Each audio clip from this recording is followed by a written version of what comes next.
Sizofunda verse number 26.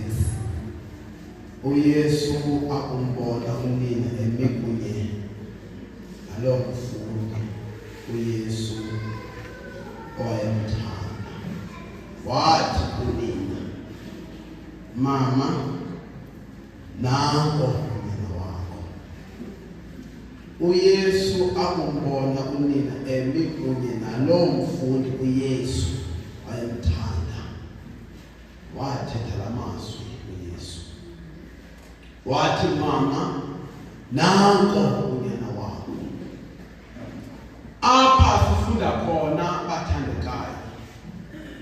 Oyifunda yonke le vesi, ngela xesha uYesu asemthini, asemnqamlezweni. Ngela xesha babehlukene abantu phaya. Kuba uPilato wayehlabe izandla zakhe, engafuni elityala likaYesu libekwe phezu kwakhe. Welicala uMaria naye umile ngapha, uyoyika ukusondela pha, ngoba uyambona uba unyana wakhe uyabethelela engenanto. Kodwa uYesu uthetha ngamazwi emvelo. Uthi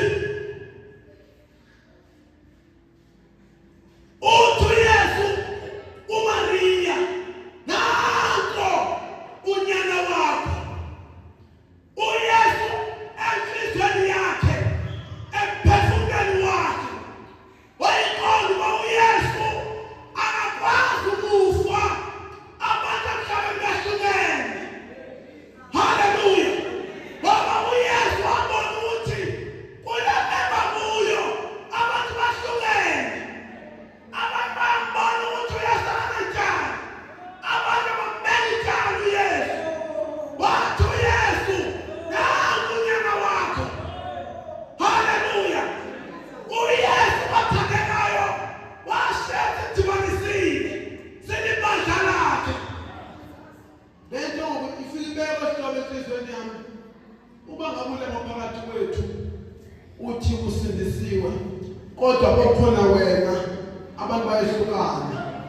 Ishiya question mark lento. Uba ngaba ufumene omphi uYesu, ngoba uYesu wayebeke emnqamlezweni.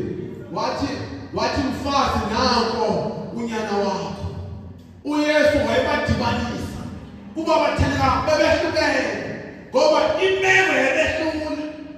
Ngoba uMaria wayebona unyana wakhe betha emnqamlezweni, engakwazi ukusondela pha ngoba wayesoyika. Kodwa uYesu wathi, mfazi, nanko unyana wakho. So bathandekayo, uYesu